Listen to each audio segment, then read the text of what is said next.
All right, Shalom. Before I start, we're going to give all praises to Yahweh, Bahashem, Yahweh Shai, Bahashem, Rakakorash, to honors to the elders and apostles of Great Millstone, peace, blessings, and salutations to all the elect Akim, Wa Akwath, learning, teaching, and truth and sincerity. Another video through the Spirit.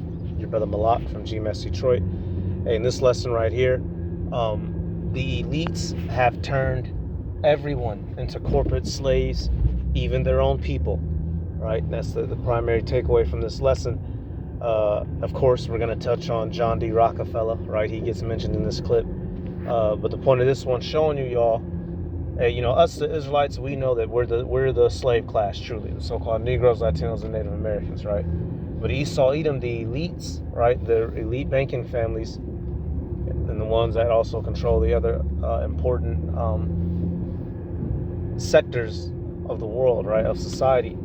They have also turned their own people into servants. They don't care white or not.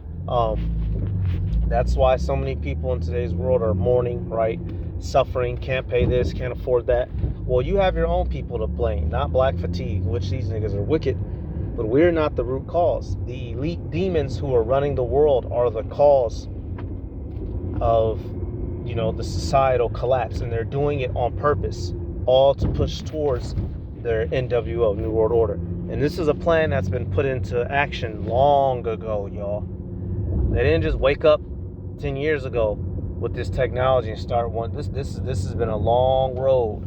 All right, so let's let it play. They're gonna show this one example, showing you how these bankers have tendencies to fuck people over horribly.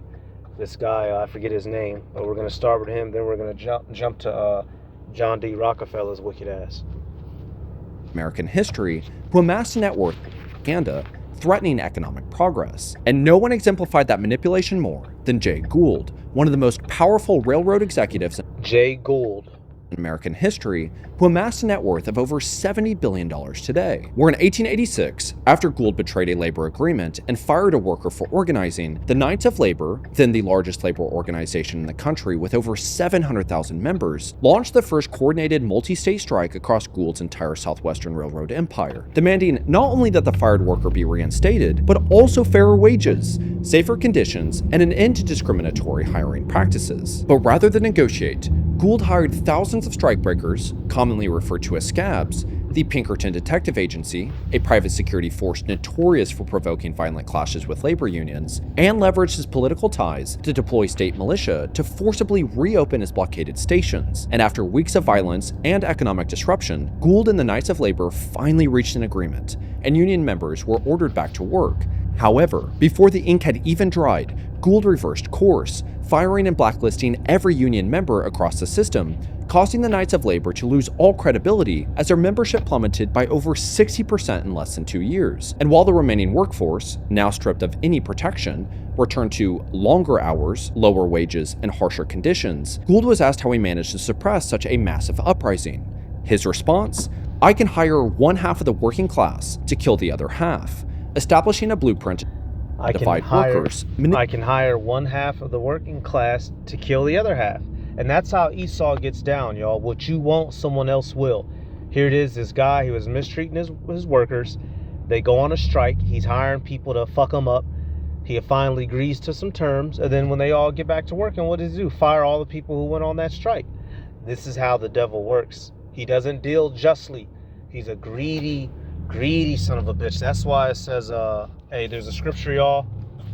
Is that Sirach 27? It tells you, let me see. Let me get this real quick. The types of men that you don't trust, right? Oh, let me just get it. I don't even want to spoil it, y'all. I'm just going to go to it. The types of men that you don't trust, or that you don't, enter into contract with. Okay, it's not this one. Is it 27? Let me double check 27, y'all. Pause it real quick. Okay, I remember now. This word is in there. 37. Yep, 37. I was thinking 27. It's 37. This is Sirach 37. We're gonna start at.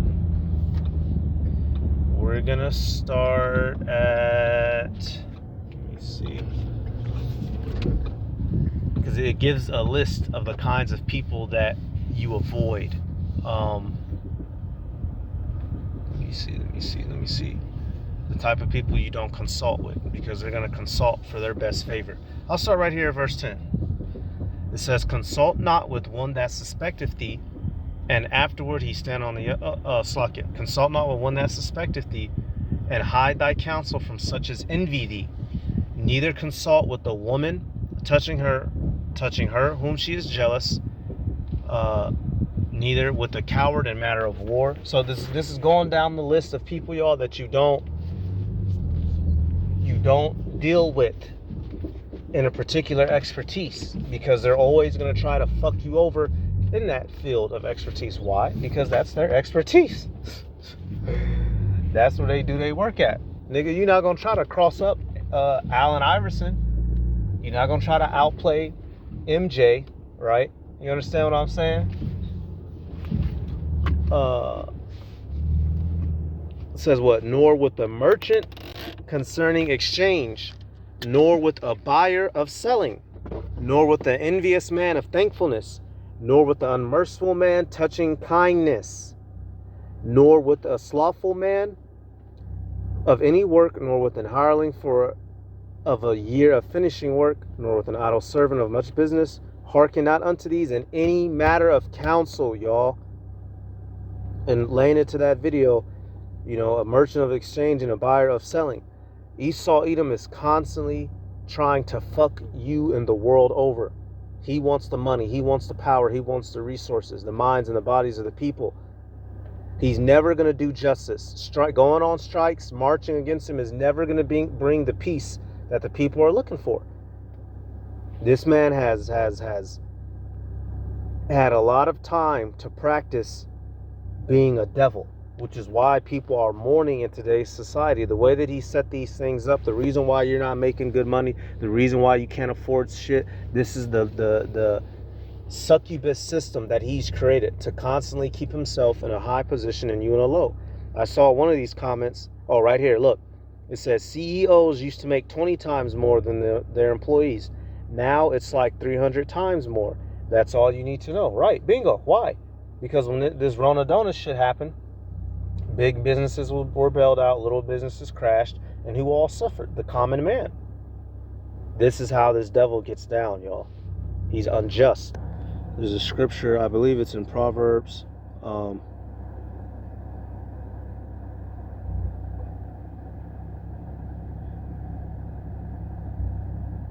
Right here. Free up Proverbs 22. It's in the power of his hand, y'all. This is how E gets down. It says what? Proverbs 22:22. Rob not the poor because he is poor. Neither oppress the afflicted in the gate. Does Esau keep this? No. He takes advantage because he can. Who's going to stop him? We don't have any power against him. Not yet, right? We're gonna get revenge through Yahweh Bashem, Yahweh Shai. But the average person, there's nothing you can do against this fucking against this system, man. He has fucking your car note too big, your rent or your mortgage is too big, right? Child care. You have no financial standing. You ain't worried about no rebellion or about no uprising, right? You're trying to keep the lights on. And once again, y'all, this is a part of the plan. You keep the people poor, you keep the people needy. They're not worried about being anything great. And as a matter of fact, one of the guys, this is a part of the reason, he's going to make one of the statements, Rockefeller's homeboy. I'm going to just let them bring it. We're not going to bring up a generation of, philosophical men or, creators, great thinkers. None of that. All they need is servants and subjects so that they can keep their beast system going. And even as a Gilded Age, rivalry, monopoly, trust, class privilege, rule of ruin, because that's what it brings. The rule of ruin, y'all. Being a greedy bastard like this brings ruin. Matter of fact, when I go up, there's a scripture I saw. I'm gonna let it play. I'm sorry, Salakia. This shit brings ruin. He that oppresseth the poor to increase his riches, and he that giveth to the rich shall surely come to want, to ruin, to nothing. Esau Edom, through his own greedy, demonic desire, he's destroying his own self. Esau is destroying his own self through these different means, while everybody's down here suffering. That's why, y'all, there's going to be racial riots, but there's also going to be class wars. You're going to have poor Edomites fighting against the richer, higher up Edomites, and trying to kill niggas. It's going to be a hell of a showdown, man. Transformed in the Progressive Era, which laid the groundwork for future labor reforms by establishing workplace safety laws, compensation for injured workers, restrictions on child labor, and early momentum for women's rights. It also marked a shift in how Gould's blueprint would be preserved, where John D. Rockefeller, who at his peak controlled nearly John D. Rockefeller. Any issue that's going on, why do you... This nigga, y'all, I've done so many videos where this fucker gets brought up. It's unfucking believable. The Amalekites, those rich Amalekite small hat families, are a problem in this earth. 2% of the nation's total wealth, and whose net worth today is estimated between $400 and $630 billion, established the General Education Board in 1902, laying the foundation for a modern education system to... Now, was the General Board of Education created because he wanted your children to grow up to be great, astronauts and presidents? No. What was the mission for the education system? It's not because they give a fuck about you people and your kids. We're going to see what it is to churn you little bitches out. Meet the growing demand for a disciplined and compliant workforce, or his advisor and co-founder. A disciplined and compliant workforce. That's all schooling is for. Because you had, the stupid ass black woman and the so-called black. You need your education. You need to go to school. Stupid assholes. Frederick Taylor Gates expressed the mission plainly. 3 reasons why mastering AI in 2025 is like investing in Apple in the 90s. It's 2020. Compliant workforce, or his advisor and co-founder Frederick Taylor Gates expressed the mission plainly. In our dream, we have limitless resources, and the people yield themselves with perfect docility to our molding hand. The present educational conventions fade from our minds, and, unhampered by tradition, we work our own goodwill upon a grateful and responsive rural folk. We shall not try to make these people or any of their children into philosophers or men of learning or men of science. We are not to raise up from among them authors, orators, poets, or men of letters. We shall not search for embryo, great artists, painters, musicians, nor will we cherish even the humbler ambition to raise up from among them lawyers, doctors, preachers, politicians, statesmen, of whom we now have ample supply. For the task we set before ourselves is a very simple as well as a very beautiful one, to train these people as we find them for a perfectly ideal life, just where they are. However, this ideological framework remained largely ineffective, as most families were still fundamentally dependent on their... So right there, y'all, that is the purpose of the education system here in America, to make you a good and compliant servant. He said, we don't need you to be doctors, we don't need you to be lawyers, we got enough of all that. We need y'all boys to work. And this was said all those decades ago, and it's still the same sentiment now. And for you idiots who believe that you must go to college, what do? They just jack the prices up on the tuition. This is why everybody is a debt slave now, y'all.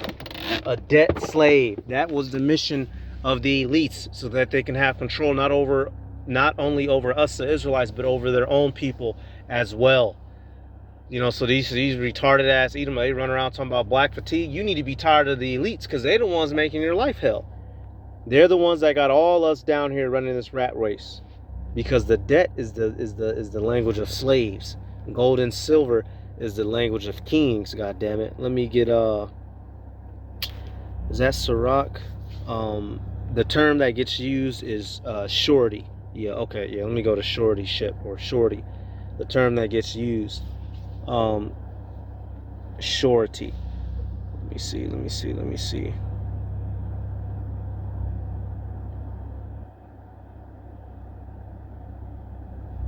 me go to Sirach. Yep. Yeah. It looks like it looks like chapter 8. Sirach 8 and yep. This is all good. Sirach 8 and 12, it says, lend not unto him that is mightier than thyself, for if thou lendest him, count it but loss.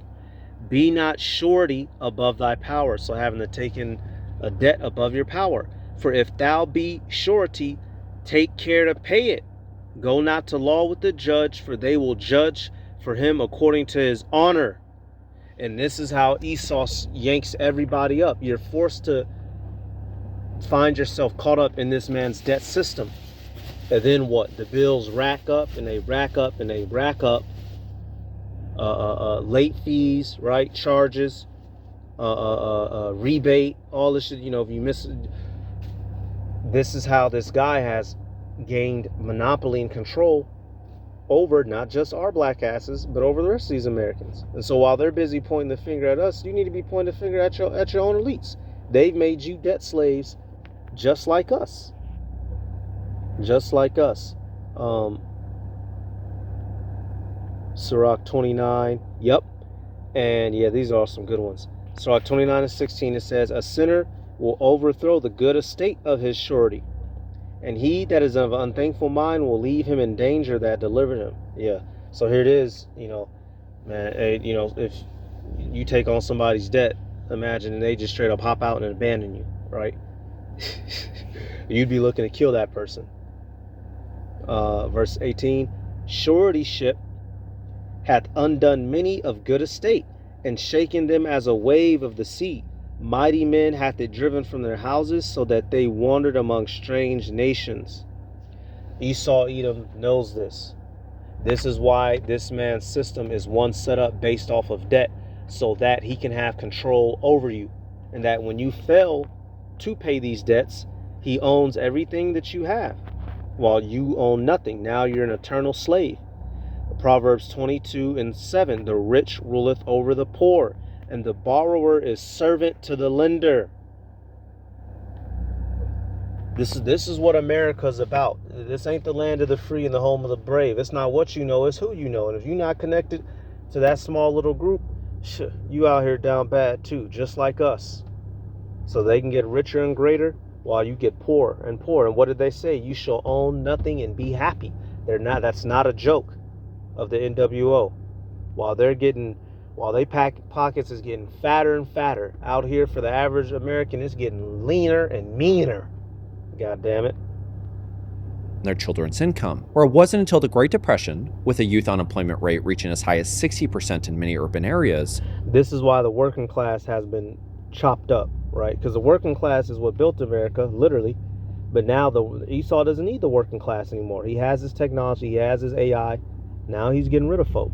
Depression. And while World War II ultimately unified the nation, forcing both government and industry to recognize the importance of the working class, the very people protecting the country while also expanding its industrial base, the post-war economic expansion introduced a new ideology, one that prioritized the long-term value and not just a workforce that could afford the very products they were building, but one with the time and stability to enjoy them. And while this golden age of capitalism is often romanticized by the ability to meet consumer demand off the wages of a factory worker, it is crucial that we understand that the strength of the working class did not come from the factory job itself. In most cases, workers actually hated those jobs. It came from the simple fact that government and industry were fulfilling their responsibilities. Through the GI Bill, over 8 million returning veterans received tuition-free college. And niggas didn't get any part of that GI Bill. Barely any. That was all for Edom. They kept us blocked out of that GI Bill, right? So even though, you know, he's trying to speak to everybody, Esau, he's always preferred his own, which, right, that's what you do. But this is going to show you, this is not our rest, y'all. This is all. If Esau is fucking his own people over, what do you think he's going to do to us, the slaves? Come on now.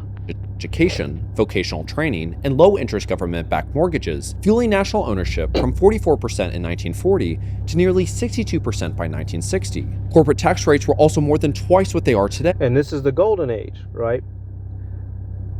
Middle of the 20th century, 1950s and whatnot. This is post-war. The two-car garage, white picket fence, 2.5 kids with a white woman and the golden retriever outside. This is the era that the Edomites want to get back to, the average lower end ones. But the elites have stripped them of that, right? This is the era that they want to go back to badly. and we didn't have no parts of it. We were still getting our asses handed to us. And now this era is gone, and the elites have done it. They've taken all the wealth from you people. How about that? While companies still actively reinvested in their workforce. Top marginal tax rates climbed as high as 94%, and while few paid the full rate, the effective tax burden on the wealthy was still more. So I'm gonna jump again now. Let me jump down here. Where the mind shaped by Gould's and Rockefeller's blueprint finally matured, giving rise to a generation of neoliberal leaders like Milton Friedman, Margaret Thatcher, and of course, Ronald Reagan, where the 1980s and 90s brought sweeping policy change, repealing the Fairness Doctrine, which once required news networks to present balanced coverage. Hey, this is fair use. I don't profit off of this. God damn it, this is news and reporting. Mr. Damon. The rise of partisan talk radio and 24-hour cable news, where corporations were now free to acquire multiple local stations across markets, concentrating media power into the hands of just a few major players, shaping a public perception that, unlike the Gilded Age, when billionaires were vilified as greedy robber barons, American society began worshiping them, mistaking their ability to accumulate wealth as proof of brilliance, and treating their success not just as admirable, but as essential, where early tech billionaires like Bill Gates were praised for their philanthropy. And Steve Jobs was immortalized as a visionary genius, despite both men overseeing workforces defined by burnout, exploitation, and mass layoffs. Transmitted by mosquitoes. I brought some here. So these niggas are demons, and you know, the public has been trained to worship them, and you'll never be like them. And these aren't just random guys off the block. These guys were set up. These aren't just random schmucks who had a good idea. God damn it. These guys are all connected. God damn it, what the hell? I brought some here so you could experience this. We'll let those roam around the auditorium a little bit. There. There's no reason only poor people should have the experience. And while Jeff Bezos' $50 million wedding dominated headlines, barely a word was mentioned about Amazon being found guilty of manipulating workplace injury data, falsely betraying its work. Yep, so these niggas are demons, y'all. They're at the top. They're running the show. They're treating you like shit. They're getting money. And they've turned everybody into debt slaves so that they can get wealthier. And now, you know, you jump further down, right? What does it say? Why AI will lead to historic layoffs. Let me click on this real quick and we'll get some scriptures. This has all been leading to the instituting of the mark. They needed to take power away from people as individuals. Now you don't have no multiple wives, you don't have no little clan under, you don't have no land, you don't have no animals, you don't have no army, you don't fucking know how to do anything other than get up and move and clock in and clock out. So now when they introduce this mark, you will have no choice but to take it, the average person, because they don't have the faith. You will own nothing and be happy, y'all. This has been a long, drawn-out plan. Strip the average person of any resources and any knowledge of how to do any damn thing, so that when they introduce this mark, people are going to fucking fold and crumble. God damn it. Debt. And while Thiel is still trying to decide if humanity should endure, the final stages of Gould's blueprint are coming to fruition, as the wealthiest The final stages. people in modern history have taken it upon themselves to engineer an economy designed to fundamentally remove the working class, where modern society is continuing to head straight towards a cliff while we actively remove any guardrails designed to prevent our destruction. At some point, we have to recognize that the systems in place are supposed to serve us. We are not supposed to be serving them. And if you are working at a job, if you're lucky enough to get a job, if you're working at a job and you are not able to make ends meet while an individual is having a $50 million wedding, there's something to be said about that, and it shouldn't just be brushed under the rug. Y'all, he's so pissed he couldn't even fucking get the words out, y'all. Hey, but we're getting to the end of this. And what is it going to culminate in, y'all? Let me get this out of Amos. Y'all, that's why there's not only is it going to be a race war, but there's going to be a class war as well. Amos 9 and let me get this. Hey, is it 9 or is it 8? It might be 8. Amos 9 and 13. It says, "Behold, the days come, saith Yahweh Ba'ashem Yahweh Shai, that the plowman shall overtake the reaper, and the treader of grapes him that soweth seed, and the mountain shall drop sweet wine, and all the hills shall melt. So those at the bottom, and truly us the Israelites, because we're the ones who build this kingdom, we're the ones truly at the bottom suffering. Yeah, you got some low-end Edomites, but they're just what you call a two-time loser. We're the ones who have slaved and have worked. We're the ones doing the DoorDash. We're the ones in these Amazon factories making pennies, right? We're the ones out in the field working while the master of the house reaps all the benefits. And this is going to culminate in a clash, y'all. And these elites that have been pulling the strings in the shadows and living it up, they're going to lose. They're going to lose, and they're going to lose everything. All these resources that they've acquired, they're going to be forced to give it up anyway. To who? Israel. We're going to suck the milk of the Gentiles. And I'll end it on that. So there is hope. This shit that we're going through now, it sucks. This shit is slavery. This shit is horrible. But it's going to end with us getting everything back times 10, y'all. Isaiah, always getting mixed up. I believe, I want to get the one where it mentions. Okay, yep. Isaiah 60 and 16. It says, thou shalt suck the milk of the Gentiles, and shalt suck the breast of kings, and shalt know that I, Yahweh Ba'ashem Yahweh Shai, am thy Savior and thy Redeemer, the mighty one of Jacob. So we're gonna get all this back and more, y'all. Matter of fact, verse 10. And the sons of strangers shall build up thy walls, and their kings shall minister unto thee. Serve us. For in my wrath I smote thee, but in my favor have I had mercy on thee. Therefore thy gates shall be open continually. They shall not be shut day nor night, that men may bring unto thee the forces of the Gentiles, and that their kings may be brought. So their forces, their wealth, their resources, the things of this world. And America is going to get obliterated. So this is more so, this is going to take place in all the other parts of the world, right? The elites, they're going to be down in their bunkers. We know according to prophecy, we're going to kick them doors in. And for all the slavery and the servitude that they put upon us, we're going to take everything from them and put this shit upon them, y'all. The hand of the wicked shall be upon them. I maul the servants. Going back to that Job 20 and 22. All right, so that's about it, y'all. I'm going to give all praises to Yahweh, Bahashem, Yahweh Shai, Bahashem, Rachachorash, the honors to the elders and apostles of Great Millstone. Peace, blessings, and salutations to all the elect Achim Wa'akwa, learning and teaching in truth and sincerity. Shalom.